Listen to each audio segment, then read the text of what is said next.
Hello there, it's Kristine with Queen City Stamp Art, and I'm back this week to share one final card using the Snail Mail suite from Stampin' Up.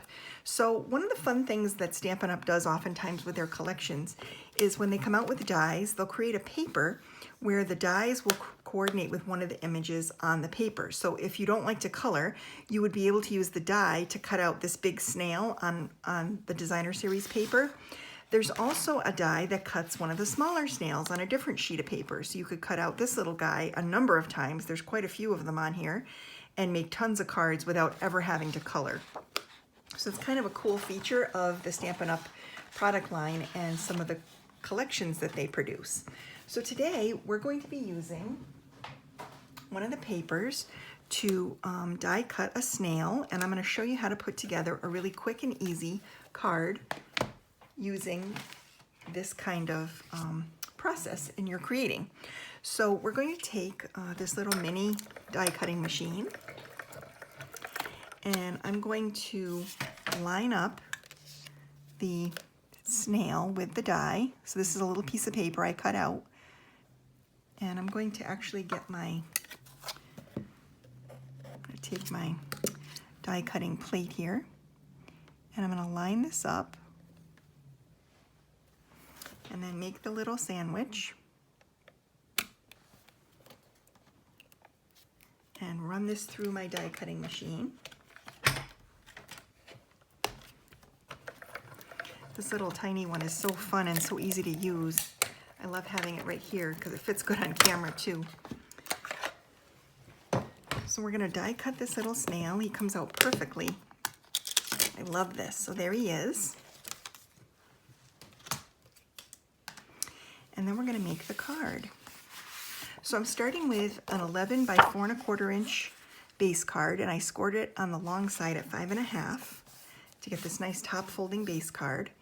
And then I cut a piece of the designer series paper into a 3 by 4 inch panel, and we're going to layer this onto a Daffodil Delight panel of cardstock that measures 3 1/4 by 4 1/4. So we have a little border around there.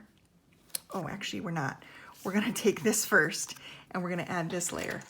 So what I wanted to do with this is just kind of snip a little fishtail into the end and layer this on here.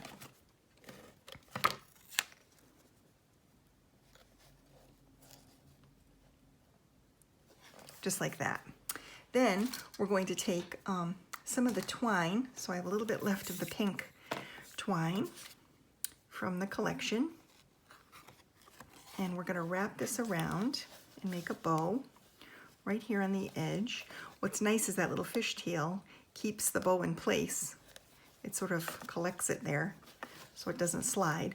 And when you make your bow, you're going to want to do it right on the edge of the yellow panel, because that way it won't interfere with the layer that goes on top. So we're just going to make this little bow here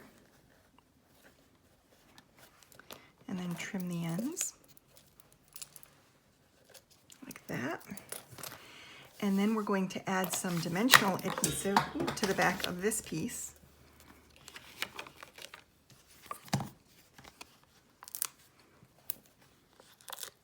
And I'm going to be pretty generous with this because I had already added the flat adhesive, not thinking about how I was designing my card. And I don't want it to stick down there.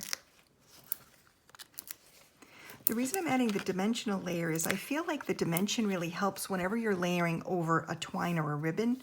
It kind of pops it up a little bit, and it gives it kind of a smooth look instead of being bumpy where that ribbon is or that twine.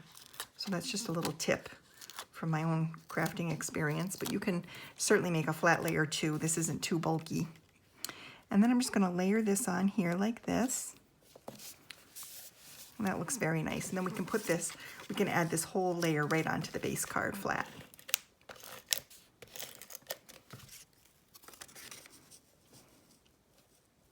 This is a nice, clean, simple card design. I'm having some issues now because I put that adhesive on there. There we go. Okay. Now we're going to add the snail and a little hello sentiment.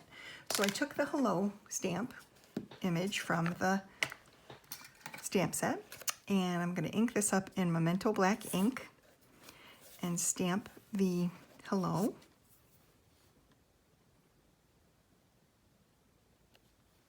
Just like that. And I'm going to snip the ends of this at a diagonal, just like that. And then we're going to layer the snail on with a little bit more dimensional adhesive.